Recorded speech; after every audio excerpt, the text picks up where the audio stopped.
Ladies and gents, welcome back to another video. Today we're taking a look at the absolute disaster that is The Day Before. Now, you're probably very aware of this game, even if you don't know much about it, which, to be honest, none of us know much about it at all, because it seemingly doesn't really even exist, and we'll touch on that a bit more. Now, you may remember that recently, The Day Before, it was no longer known as The Day Before because they somehow, after being years in development, forgot to trademark their name. And then some random Chinese guy managed to trademark the name, and they were no longer able to use it.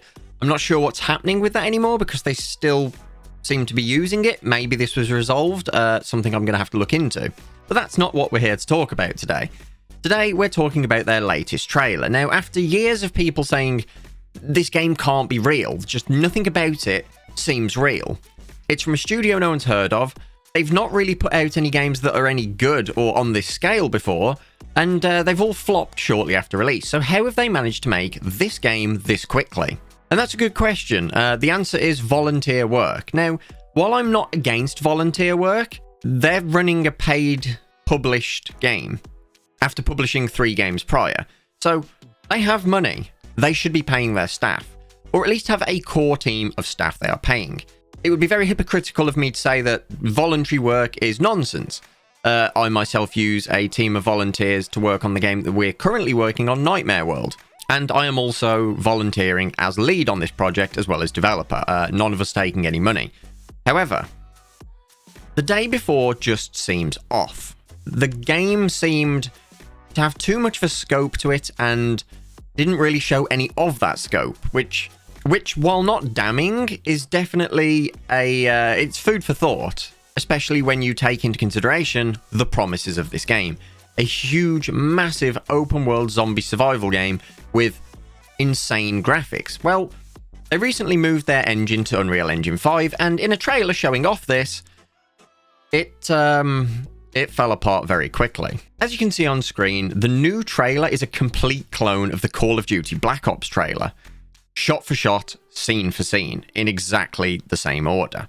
Now, clearly this video and trailer was supposed to be bolstering confidence in the game. This has done quite the opposite, because looking at this trailer, you can see the kind of shot top down from through the bars, the red man, the soldier following another soldier.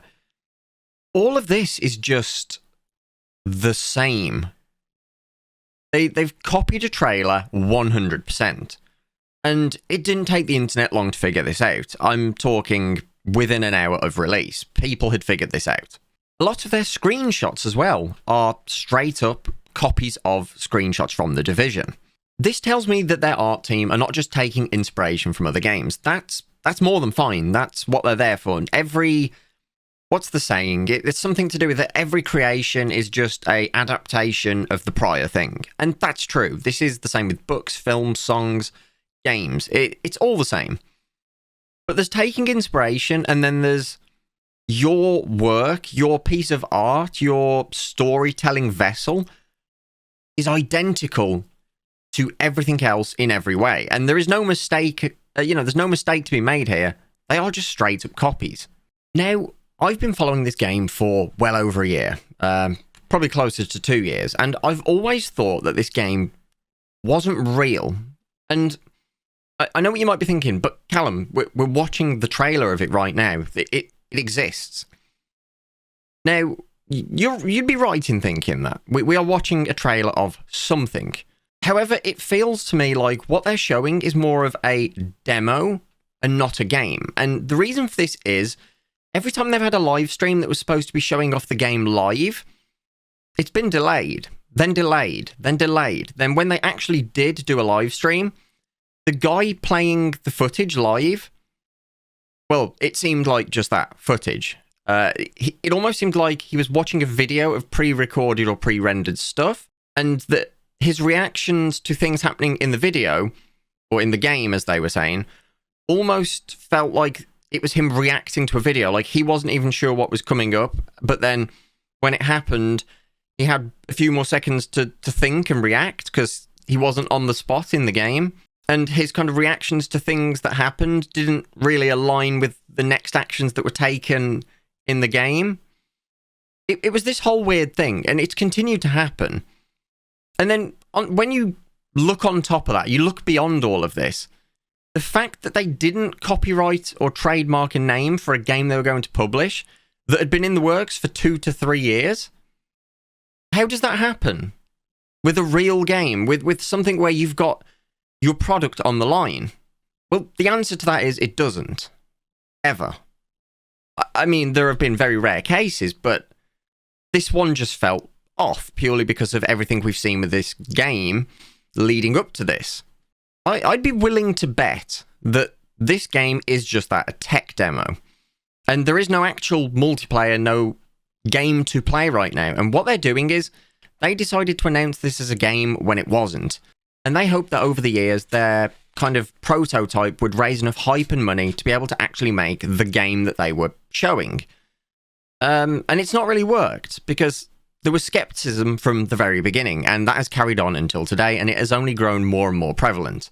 I personally don't believe that we will ever see this game, at least not under these publishers, unless someone else decides to buy out the IP and go ahead with it. But then again, I don't really know if they can buy out the IP if they haven't got the name anymore.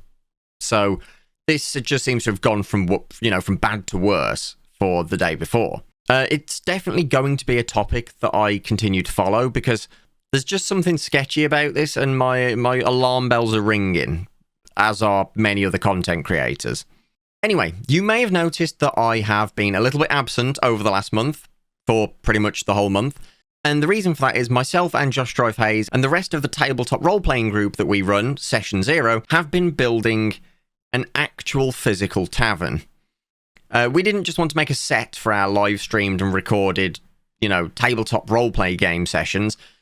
We wanted to go to the next level and build something insane. And we were like, what better to build than a tavern just jam-packed with tech? And I stupidly took the lead on that one. After close to a year of planning myself for this whole thing, we bit the bullet and we went for it. We have built an actual tavern with so much tech packed into it, such as cinema 4K cameras, XLR mics all round for everybody, and even including big monitors as windows that run simulations of the outside world of the tavern, having things like NPCs walking past one window, round through another, and you'll see them all the way around the tavern, whatever's going on. It's pretty nuts, and it has been time-consuming, to say the least.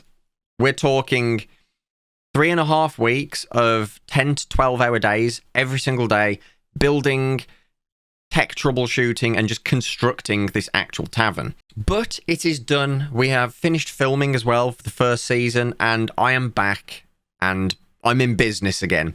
I needed to take 2 or 3 days off after that to just unwind and defrazzle my brain. But yeah, we're back. As always, guys, a massive thank you to the patrons. You guys are absolute legends. And as always, until next time, take care.